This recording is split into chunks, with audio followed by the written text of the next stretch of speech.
Assalamualaikum warahmatullahi wabarakatuh. Salam sejahtera untuk kita semua. Pertama-tama, terima kasih kesempatan yang telah diberikan kepada kelompok kami untuk mempresentasikan hasil dari kerja kelompok kami terkait food loss dan food waste buah-buahan dan sayuran di Indonesia. Nah, pertama-tama perkenalkan, nama saya Marcelino Marcus Banua. Saya di sini selaku moderator yang akan memandu presentasi dari kelompok 1 teknologi pangan ini. Baik, untuk materi yang pertama itu adalah penyebab utama food loss buah dan sayuran di Indonesia. Nah, jadi untuk faktor pertama itu adalah penanganan pasca panen yang tidak memadai. Jadi, beberapa petani itu ada yang tidak teredukasi secara optimal tentang bagaimana cara penyimpanan hasil-hasil panen yang baik, sehingga hasil panen itu rentan terhadap kerusakan, sehingga tidak sampai dengan selamat ke tangan konsumen. Lalu untuk faktor kedua itu adalah penyimpanan yang buruk. Jadi, fasilitas penyimpanan yang tidak memadai dapat mengakibatkan pembusukan ataupun kematangan yang terlalu cepat terhadap produk-produk hasil panen. Ventilasi yang kurang memadai juga sehingga suhu tidak terjaga secara optimal dapat mengakibatkan kebusukan dan kerusakan yang cepat terhadap buah dan sayuran. Lalu yang ketiga itu adalah minimnya akses terhadap teknologi pendingin. Nah, minimnya akses terhadap teknologi pendingin ini membuat respirasi etilen pada buah-buahan dan sayuran itu terjadi lebih cepat, sehingga pembusukan dan pematangannya itu lebih cepat, sehingga nanti umur simpannya itu tidak lama dan dapat menyebabkan kebusukan sebelum sampai ke tangan konsumen. Lalu yang terakhir itu adalah keterbatasan infrastruktur rantai dingin yang akibatnya buah seperti mangga, pisang, dan tomat sering rusak sebelum sampai ke pasar. Nah, ini tuh adalah kurangnya akses teknologi pada teknologi distribusi yang memiliki pendingin, sehingga mengakibatkan buah-buahan itu lebih cepat busuk. Gudang pendingin yang kurang memadai juga dapat menjadi faktor utama dalam proses distribusi ini, sehingga buah-buahannya itu dapat mengalami kerusakan sebelum sampai ke tangan konsumen. Nama saya Nur Fajzah Jadika Putri Hidayat dengan NIM A1F025150. Selanjutnya di sini saya akan menjelaskan tahap produksi strategis. Yang pertama ada teknologi panen modern, yaitu alat panen otomatis atau semi otomatis agar hasil panen saat dipetik tidak mudah rusak. Contohnya ada smart harvester untuk buah dan sayur yang sensitif. Yang kedua ada penyimpanan berpendingin atau cold storage. Itu tuh berfungsi atau berguna untuk mencegah pembusukan pada bahan baku seperti yang segar-segar seperti ikan, daging, dan sayur sebelum dikirim. Sistem ini juga sudah dilengkapi dengan pengatur suhu yang otomatis. Saya Diva Nurmaidita Parmono dengan NIM A1F025099. Selanjutnya nomor 3 itu ada blockchain untuk ketelusuran produk. Jadi untuk memantau asal-usul produk waktu panen dan umur simpan agar distribusi lebih efisien. Nah, blockchain ini itu mulai dari penanaman, pemanenan, pengolahan, pengemasan, transportasi, hingga penjualan dicatat sebagai blok data yang terhubung secara kriptografis. Dan hal ini itu memungkinkan semua pihak, termasuk distributor dan pengecer, untuk mengelola stok dengan lebih baik, memprioritaskan produk yang mendekati batas umur simpan, dan memastikan standar kualitas.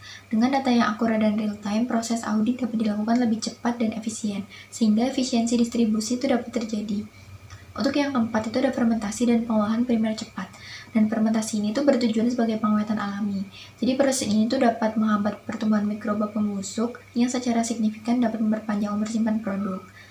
Pengolahan primer cepat juga merujuk pada tindakan pengolahan awal dilakukan segera setelah panen atau untuk meminimalkan kerusakan, menstabilkan produk, atau mempersiapkannya untuk pengolahan lebih lanjut.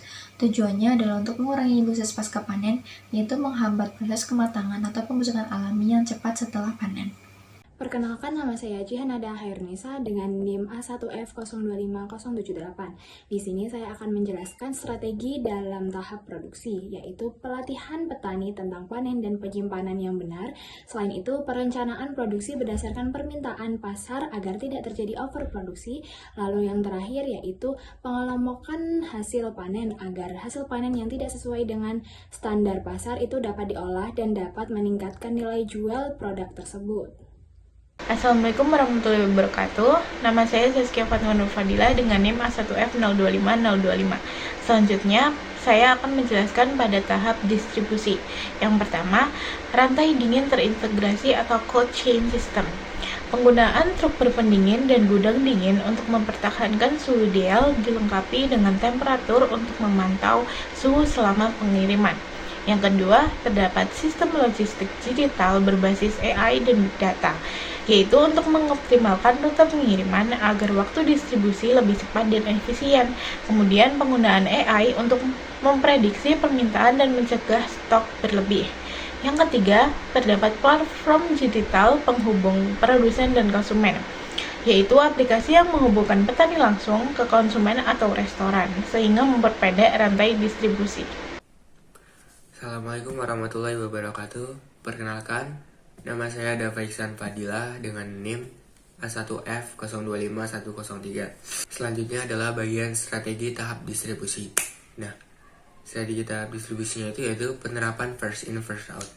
Nah, artinya sendiri itu yaitu metode yang digunakan dalam distribusi atau penyimpanan bahan pangan untuk memastikan bahwa produk yang pertama kali masuk ke dalam gudang dan atau sistem penyimpanan bahan pangan juga menjadi yang pertama kali keluar dalam itu untuk didistribusikan atau digunakan.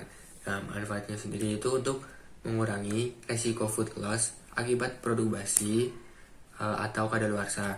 Nah, yang selanjutnya itu menjaga kualitas dan keamanan pangan. Perkenalkan, nama saya Rahma Alifa dengan NIM A1F025022. Di sini saya akan menjelaskan tentang strategi mengurangi jumlah makanan yang terbuang di tingkat konsumen. Maksudnya di tingkat konsumen ini per individu ataupun rumah tangga. Untuk mencegah, mengurangi ataupun mengelola sisa makanan yang dihasilkan dari dapur ataupun meja makan mereka. Untuk strateginya, yang pertama ada mengadakan edukasi dan kampanye publik. Di sini kita perlu menyadarkan masyarakat betapa pentingnya mengurangi limbah makanan ataupun food waste. Kita juga perlu menjelaskan kepada masyarakat dampak negatif dari limbah makanan terhadap lingkungan. Yang kedua, kita harus membeli makanan sesuai kebutuhan. Artinya, jangan membeli makanan secara berlebihan. Selain itu, kita juga perlu merencanakan menu harian agar makanan tidak terbuang secara percuma. Lalu yang ketiga ada menyimpan makanan dengan cara yang benar. Ini juga strategi yang penting karena dengan menyimpan makanan yang benar, kita dapat memperpanjang masa simpan makanan sehingga makanan tetap layak untuk dikonsumsi. Perkenalkan, nama saya Nadila Dea Sarstiani dengan NIM A1F025001. Poin keempat yaitu memanfaatkan sisa makanan menjadi olahan lain. Jadi, sisa makanan itu jangan langsung dibuang. Kita bisa ubah jadi menu baru yang tetap enak dan juga berguna. Contohnya, nasi sisa itu bisa dijadikan nasi goreng atau sayur bisa dijadikan campuran bakwan. Kemudian, poin kelima yaitu membiasakan menghabiskan makanan di piring. Kita perlu membiasakan untuk mengambil makanan secukupnya dan dihabiskan supaya tidak mubazir. Nah, cara sederhana ini bisa membantu mengurangi limbah makanan dari rumah tangga.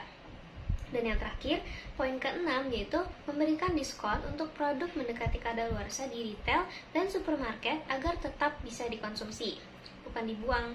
Nah, dengan cara ini, produk yang masih layak makan itu tetap bisa dimanfaatkan oleh konsumen, sementara toko juga tidak rugi karena barangnya tidak terbuang sia-sia.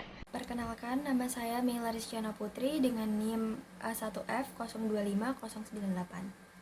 Kesimpulannya, food loss di Indonesia terjadi karena penanganan pasca panen yang kurang baik, penyimpanan tidak memadai, dan keterbatasan rantai dingin. Solusi pengurangan food loss sendiri dapat dilakukan melalui teknologi panen modern, penyimpanan berpendingin, serta pelatihan petani dan juga sistem distribusi yang efisien. Di sisi konsumen, pengurangan food waste dilakukan dengan edukasi publik, membeli makanan sesuai kebutuhan, menyimpan dan mengolah sisa makanan dengan benar, serta mendukung kebijakan diskon untuk produk mendekati kadaluarsa agar tetap dikonsumsi bukan dibuang. Baik, sekian hasil dari presentasi kami kelompok 1.